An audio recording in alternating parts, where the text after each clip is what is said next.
o nosso convite e estarem aqui. A condução da emissão do Lado Português será feita pela jornalista Laurinda Alves, que fará as entrevistas aqui no estúdio. Boa noite, Laurinda Alves. Boa noite, Ricardo Roque. É verdade que é portador do vírus da SIDA? É sim. Professor Araújo Chaves, professor Francisco Antunes, boa noite. Nós estamos todos aqui neste estúdio, a esta distância. Corremos algum perigo de contágio? Não. De forma alguma.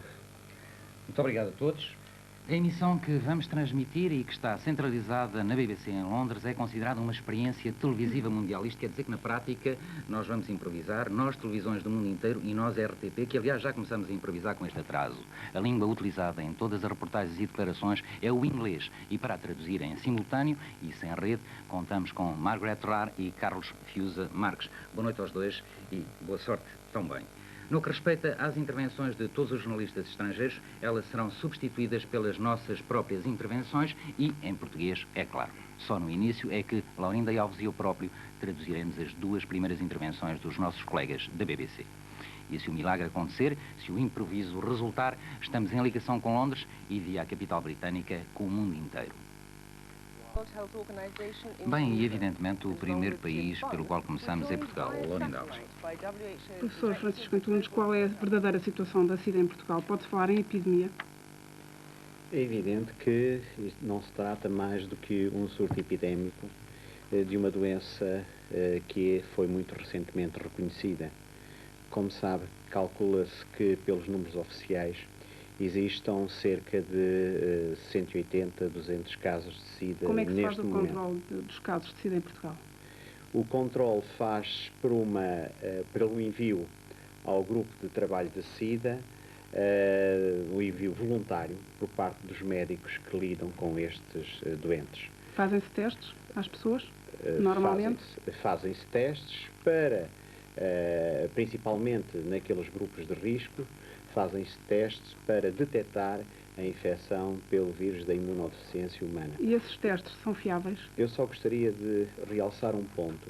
É que existe uma diferença muito grande e existe também uma certa confusão na generalidade das pessoas entre a definição de SIDA e de infecção. A maior parte dos indivíduos infectados são portadores do vírus, são assintomáticos e, portanto, não têm doença. A doença sobrevém após o aparecimento da imunodeficiência e manifesta-se por vários quadros clínicos que neste momento não é importante realçar. Portanto, existe uma diferença entre os portadores assintomáticos, os indivíduos que não têm doença, são portadores apenas do vírus, e os indivíduos doentes, que são percentualmente em muito menor número. Professor Araújo Chaves, há bocado disse que não havia perigo de contágio. Porquê? Um seropositivo não tem qualquer perigo? Bom, vamos lá ver. O seropositivo não quer dizer necessariamente que a pessoa tenha tido contacto com o vírus. Quer dizer, um seropositivo pode não portar o vírus? Pode não portar o vírus. E um seronegativo pode portar o vírus? Pode. Quer dizer que é total confusão, não há controle absoluto. Não será total confusão, mas é complicado. E como é que se pode desfazer essa complicação? Bom, estão a ser postos em execução testes que detectam o vírus. Aliás, isso é possível fazer com testes um pouco elaborados. Esses fazer testes, culturas. como eu perguntei há bocado, são fiáveis ou não? Dá uma indicação. Não quer dizer que um seropositivo seja necessariamente uma pessoa que teve contacto com o vírus, ou que tenha o vírus. Ainda há pouco tive contacto com uma criança de 8 anos, que era seropositiva, fraca, mas seropositiva, e eu aposto que ela nunca viu o vírus. Mas o que tinha era condições para poder ter uma positividade. E acontece que em situações de infecções repetidas, em situações de parasitoses, por exemplo, há uma proliferação de células que produzem anticorpos, e produzem anticorpos contra tudo e mais uma coisa. E alguns desses anticorpos são dirigidos contra o vírus, como são dirigidos contra glóbulos de carneiro, contra outras coisas que as pessoas nunca viram. E esses resultados que se passam cá, em Portugal, acontece o mesmo em termos mundiais? Sim. Quer dizer, este fora de controle... Eu estou plenamente convencido que, por exemplo, grande percentagem de positividades que Eu peço imensa desculpa, sou obrigado a interrompê-los, nós temos que voltar já a Londres. A SIDA é um problema que diz respeito à Terra inteira e chegou à altura de lhe propormos reportagens feitas por televisões de todo o mundo. À medida que formos andando à volta do globo, ouviremos pessoas que estão preocupadas com a SIDA e outras que contraíram já a doença. E outras pessoas ainda que estão a lutar contra a própria doença. Pessoas com medo, pessoas com compaixão. Sendo assim, a Organização Mundial de Saúde em Genebra encoraja a promoção de iniciativas no mundo inteiro. Iremos partilhar tantas dessas iniciativas quanto possível. Mas para já, vamos assistir a um pouco da cerimónia de abertura deste Dia Mundial da SIDA em Genebra. Se juntar a nós, seja bem-vindo. Este programa é O Mundo contra a SIDA, uma transmissão global e planetária sobre a luta que no mundo inteiro se trava contra a doença. Vamos visitar pessoas saudáveis e outras afetadas pela síndrome. Pessoas comuns, mas também celebridades, entre elas Stevie Wonder, Elton John, Bob Hope e outros nomes conhecidos do espetáculo. Passa a emissão aqui para o estúdio em Lisboa. Efetivamente, o alinhamento desta emissão enviado pela BBC e aquilo que a BBC nos está a enviar não tem nada a ver uma coisa com a outra. Nós vamos, portanto, improvisar ainda mais do que já estava previsto improvisarmos. Vamos, portanto, acompanhar na medida do possível, não segundo as indicações previamente enviadas, mas segundo o que de facto está a passar nos ecrãs de televisão aí em vossa casa e aqui no nosso estúdio. Vamos acompanhar, dizia eu, tanto quanto possível, esta emissão dos nossos colegas ingleses. Agora, neste momento, o que é fácil? É só música. Eu peço ao Manuel Tomás. Tanto quanto consigo ouvir, os ingleses lançam um debate sobre a questão da SIDA. Nós vamos fazer o nosso aqui em Lisboa, Laurindo Alves, os nossos convidados. Falou-se largamente sobre falta de informação sobre a transmissão da SIDA. Eu pergunto definitivamente quais são as formas de transmitir esta doença. Professora Aurora Chaves? As conhecidas sabem-se. Bem, eu vou pedir desculpa pela interrupção dentro da interrupção, mas passaram afinal para a União Soviética e isto parece-me interessante. Emissão. As pessoas que contribuem para isso. Bem, de facto, não é só a emissão que é planetária, a confusão também. Nós vamos interromper este depoimento que não estava previsto no alinhamento e passamos para o debate aqui no estúdio e espero não ter que interromper outra vez, Laurinda. Bom, passamos um bocado à frente e a verdade é que a SIDA aterroriza as pessoas e há uma tendência para segregar as pessoas. Há quem defenda até a tese do isolamento absoluto dos doentes com SIDA. Acha legítimo essa tese, professor Francisco Antunes? Eu penso que é totalmente negação daquilo que se sabe atualmente sobre a transmissão desta infecção.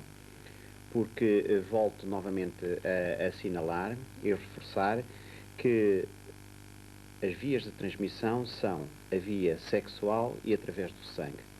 Em relação ao sangue, exclusivamente, para além daquela que já foi referenciada, a transmissão vertical ou a transmissão congénita das mães infectadas para filhos. Em relação ao sangue, conhece-se a transmissão por via do sangue propriamente dito, transfusões de sangue ou fatores da coagulação ou derivados do sangue que são utilizados nos hemofílicos e também em relação aos toxicodependentes. Portanto, não há qualquer razão para segregar um indivíduo que tem o vírus, dado que as vias de transmissão conhecidas e comprovadas são exclusivamente estas. Inclusivamente também, as pessoas, os portadores, quer os portadores, quer os doentes da SIDA, são pessoas extremamente vulneráveis e que precisam de acompanhamento especial. O que acontece ao contrário, são marginalizados e raramente são bem acompanhados. O que é que aconselha, quer às famílias, quer aos próprios doentes, no sentido de serem bem tratados e bem acompanhados? Eu penso que este acompanhamento dos indivíduos infectados e dos doentes deve ser feito por especialistas no assunto, na matéria. Esta é uma doença com um grande impacto psicológico, quer em relação aos próprios doentes, quer em relação aos parceiros sexuais, quer em relação à família e mesmo em relação aos amigos. Em relação aos médicos também, porque há casos de médicos e de enfermeiros que se recusaram a tratar doentes porque faltavam as luvas ou porque não queriam dar uma injeção. É evidente que não posso negar essa afirmação. Mas, felizmente, esses casos são raros e eu constato na minha prática, da falta de informação. Na prática clínica hospitalar que cada vez é menor o número de médicos que têm receio de abordarem estes indivíduos. Mas, como ia a dizer, é uma doença com um impacto psicológico muito importante, familiar, económico, cultural, social e mesmo político. E, segundo a Organização Mundial de Saúde, constitui neste momento um problema internacional de saúde.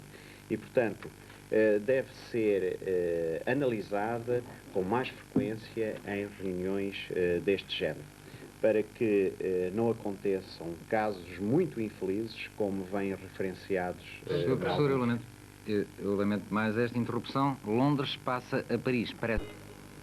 Bem, certamente, pelas relações históricas entre a França e os países árabes, era música árabe que estávamos a ouvir. Bem, continuamos o debate aqui no estúdio. Sr. Professor Araújo Chaves, quanto tempo é que pode demorar a revelar-se a doença?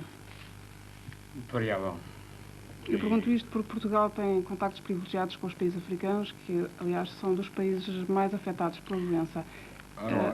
E é estranho que, de certa forma, não haja mais casos até em Portugal, não acha? Eu suponho que grande parte, ia dizer há pouco, grande parte daquilo que se diz que é da grande percentagem de contaminados em África é devido justamente ao facto de haver uma grande percentagem de seropositivos. E como disse há pouco, o facto de ser seropositivo não quer dizer necessariamente que tenha estado em contacto com o vírus. E no caso africano isso é mais importante porque a maior parte das populações estão altamente parasitadas. E nós sabemos que os parasitas são exatamente dos micro-organismos que mais anticorpos induzem no hospedeiro. Anticorpos que não são só contra o parasita, são contra variedíssimas coisas. Quer dizer que reagem não necessariamente ao vírus da SIDA. Exato. Aliás, permita-me que repare um pouco a minha experiência pessoal. Eu estive em Angola a fazer o serviço militar. E segundo as projeções que são feitas internacionalmente, em Angola deveria haver SIDA quando eu lá estive a fazer o serviço militar. Nessa altura já me interessava por problemas de imunologia e seguramente, se me aparecesse um caso de SIDA, eu teria visto. Em que ano é que esteve lá? 68 a 70. E já se falava da SIDA, então? Não, se falava da SIDA, mas as projeções retrospectivas apontam que nessa altura já deveria haver SIDA. Quando é que se soube que existia a SIDA? Bom, o doutor sabe isso melhor que eu, mas a partir dos anos 80, em 79. Sim, foi em 77, 78 foram diagnosticados os primeiros casos nos Estados Unidos. Mas retrospectivamente pensa-se que fizeram-se estudos e diz que em 1970 haveria a percentagem de seropositivos em África que há hoje na Europa. Portanto, haveria de haver SIDA. Eu nunca vi, com toda a franqueza. Nunca vi nada parecido. Pelo que tenho umas certas dúvidas. Aliás, a SIDA, como disse há pouco, não é que esteja a confusão total, mas há muita coisa que se desconhece. Sr. Professor, há inclusivamente alguma confusão quanto aos grupos de maior risco, ou seja, aqueles que mais contribuem para a disseminação da doença? Não, isso Quais não... são eles? As prostitutas, os drogados ou os homossexuais? Todos em conjunto. Mas não serão os drogados que... Não, quer dizer, em princípio, quer dizer, os maiores fontes de contágio são exatamente a prostituição, não é? Mas isso pelo facto dos parceiros próprios, não é? Mas há quem defenda que hoje em dia esse grupo está mais controlado porque eventualmente se usarão preservativos. Olha, eu sei, no serviço do setor, sei que, por exemplo, apareceram 4 prostitutas ou 5 prostitutas, salvo erro, não é? Com SIDA. E como é que se pode inverter essa situação? É muito difícil.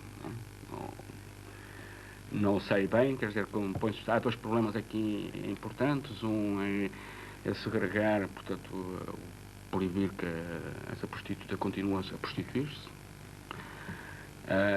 Outra é apelar à consciência das pessoas para não ter relações com prostitutas. Terá que haver um equilíbrio nesse sentido. Porque já agora... Eu peço desculpa pela interrupção. Parece... Decididamente. Eu pedi a passagem da emissão para aqui porque nós não tínhamos previsto nenhum intérprete de uma língua ou outra que não fosse o inglês. Voltámos, portanto, aqui ao debate no estúdio e, designadamente, à questão de saber se no plano das relações entre Portugal e os outros países há, como no caso da República Democrática Alemã, um trabalho intenso, uma ligação que permita ajudá-los, enquanto cientistas, a ir mais longe na luta contra a SIDA. A pergunta é para os dois, como quiserem. Bem, em relação ao relacionamento internacional, existe Em relação, muito concretamente, à CEE, uma relação, aos países da CEE, uma relação muito estreita e nas áreas da imunologia, da virologia, até da própria clínica, existem pessoas especialistas nessas áreas e que estão relacionados com o problema da SIDA, que debatem em reuniões mensais ou trimestrais os grandes problemas nessas áreas. Existe outra conexão importante, que é o apoio, que eu penso que é muito importante, o apoio que o nosso país tem dado em relação aos países africanos. Particularmente no sentido de se conhecerem os padrões epidemiológicos desta infecção em África, particularmente no que diz respeito à Guiné-Bissau e a Angola. Existe uma colaboração muito importante e de realçar com esses países africanos, em que existe uma troca de conhecimentos nas áreas clínicas e epidemiológicas. Desses debates e dessas reuniões resultam campanhas contra a SIDA ou campanhas de prevenção e de informação. A campanha em Portugal não resultou, não é eficaz, porquê? Eu penso que é muito difícil, tal como em relação ao cancro e ao tabaco, que estas campanhas de educação e que no fundo envolvem o controle e a prevenção da infecção... Eu vou interrompê-los mais uma vez, é a única parte cómica do programa sobre a SIDA. O que vai acontecer é que nós vamos passar para a Holanda e para 2.500 pessoas que cantam. Sucesso. Bem, doutores e médicos, temos nós aqui, não há razão nenhuma para continuarmos isto. Laurinda, não quer prolongar para os nossos convidados? Professor Arala Chaves, não há cura para a SIDA, mas pontualmente chegam-nos notícias de novos medicamentos, novas vacinas. Eu pergunto, em que medida é que podemos confiar nos avanços da medicina? Bom, eu suponho que está-se numa encruzilhada, não só em relação à SIDA, mas uma mudança radical das concepções de imunologia clássica. É que, provavelmente, os approaches de tratamento da SIDA terão que ser totalmente revistos. Isto é a minha opinião pessoal. Teríamos que partir de uma estaca zero? Não diria de uma estaca zero, mas uma certa analogia em relação a certo número de outras infecções, porque o vírus da SIDA causa uma imunodeficiência, como toda a gente sabe, mas todos os micro-organismos infectantes causam uma imunodeficiência. Só que este é mais... Só que esta mata... é mais especializado, digamos, mais inteligente do que os outros, ou mais violento que os outros, em causar imunodeficiência. Mas todos causam. Desde uma simples vírus da gripe causa uma imunodeficiência. Ou o vírus da hepatite. Ou... Só que não se morre de uma gripe, hoje em dia. Normalmente não. Mas, só que este é mais violento. Agora o que parece é que, em vez de se pensar que o vírus mata as células tal e qual como se pensava, começa-se a pensar que o vírus causa uma hiperestimulação do sistema imune, demasiada estimulação do sistema imune. E talvez, na minha opinião pessoal, seja a maneira de começar a encarar esta doença. Quer dizer que ainda estamos numa fase bastante primária. Não diria primária, é porque o facto de podermos começar a pensar assim já é uma grande evolução em relação ao que se pensava, por exemplo, já há cerca de 10 anos em relação às infecções. Portanto, eu acho que isto é um grande avanço, podermos começar a pensar assim. Obrigada, professor. Temos que ser otimistas. Muito obrigada, professor. Ricardo Roque, você teve a imensa coragem de assumir publicamente que é portador de SIDA. Não tem medo da reação social a essa coragem? Bem, as condições em que eu vivo talvez não sejam exatamente aquelas que todos os outros seropositivos ou mesmo doentes de SIDA vivam. Qual é a diferença? É que eu vivo num ambiente comunitário em que realmente existem outros seropositivos e em que temos uma informação regular, técnica, sobre a questão portanto, das precauções a ter e das dimensões, realmente, os limites de perigosidade da situação. Qual é esse ambiente? Eu, portanto, vivo na Associação do Patriarche, numa associação, e faço parte de uma associação que se chama ADPOS, que é a Associação dos Direitos e Deveres Dispositivos do SIDA. Isso, portanto... Isso pode considerar-se um gueto? De maneira nenhuma. Eu estou aqui, não estou num gueto. é simplesmente o criar as condições necessárias para que exista uma cadeia de solidariedade e que permita, portanto, às pessoas que realmente vivem estas situações intercambiar experiências, intercambiar esta vontade de viver. Quando é que o Ricardo descobriu que tinha o vírus da SIDA? Eu saí do grupo de risco há 3 anos e meio. Qual era o seu grupo de risco? Portanto, sou ex-toxicodependente. Fiz praticamente logo um teste que tem bastante pouca credibilidade, pelo menos assim me informaram, e deu negativo. E porquê que insistiu? Insisti porque, entretanto, a mulher com que eu vivia ficou grávida, eu desejava esta criança, mas por questão de precaução refiz o teste. Além disso, porque tínhamos aprendido que realmente este teste não era muito crível. Além disso, eu mesmo já na minha época de toxicodependente, eu tinha aparecimento de glândulos no pescoço e nas virilhas, o que realmente me fazia desconfiar, cá no meu fundo, de que alguma coisa não estava certo a esse nível. E o segundo teste deu positivo? O segundo teste voltou a dar negativo. O ELISA voltou a dar negativo, mas foi feita a confirmação, visto que já havia uma citologia a nível de heminopatias, portanto, com o Western Blot, que deu positivo. Portanto, houve a confirmação de que realmente eu era seropositivo. E o Ricardo teve esse filho, a mesma? A minha mulher já estava grávida de 5 meses, quando eu soube realmente todos os resultados. E a questão foi que foi um momento realmente de angústia até eu ter a confirmação que a minha mulher continuava seronegativa. E o seu filho? O meu filho nasceu seronegativo, é uma criança extremamente saudável, linda e portanto, tudo correu para o melhor nesse aspecto. Como é que o Ricardo reagiu quando soube definitivamente que era portador? Bem, claro que há que se agarrar a qualquer coisa. Eu já, como expliquei, vivia em condições especiais, isto é, tinha um ambiente realmente de apoio constante a essa condição. Além disso, tinha exemplos de pessoas que, mesmo com SIDA declarado em tratamentos já AZT, etc., sobreviviam há muito tempo e com um dinamismo que muitas vezes não encontramos em pessoas sãs. Como é que reagiu a mãe do seu filho? Reagiu otimamente bem. Isso ajudou, bem a minha mulher. com certeza. Claro, foi indispensável a que realmente eu conseguisse ir para a frente em relação a esta situação. Continua a fazer uma vida de casado. Como é que mantém a sua vida sexual? Bom, mantenho as precauções que são indispensáveis, mas de qualquer maneira eu tenho a impressão que mesmo essas precauções é uma questão de desmistificar mesmo o uso do preservativo. É extremamente importante realmente dizer que talvez faça parte de uma certa fantasia, de uma certa nova maneira de encarar o sexo. Eu penso que os fabricantes mesmo de preservativos teriam uma palavra importante a dizer a esse nível. Que não é um castigo usar um preservativo? De maneira nenhuma. Isto é, eu acho que é um mito. Muitas vezes é uma maneira de certa maneira, de repetir aquilo que se ouviu.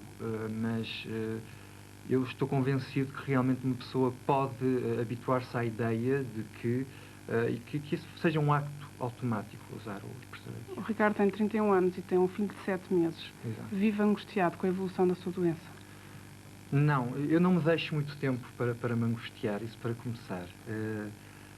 Às vezes encontro como situações de amigos que morreram ou que estão doentes e às vezes, bom, uma pessoa é obrigada a parar e pensar-se na mesma situação, mas realmente é uma questão de nos apoiarmos a que a vida não parou, que a vida continua e principalmente que se uma pessoa tem medo de viver, terá medo de morrer. Basta perder o medo do primeiro para conseguir sobreviver melhor a esta situação. Muito obrigado, Ricardo. Mais uma vez, obrigado pela coragem que demonstrou.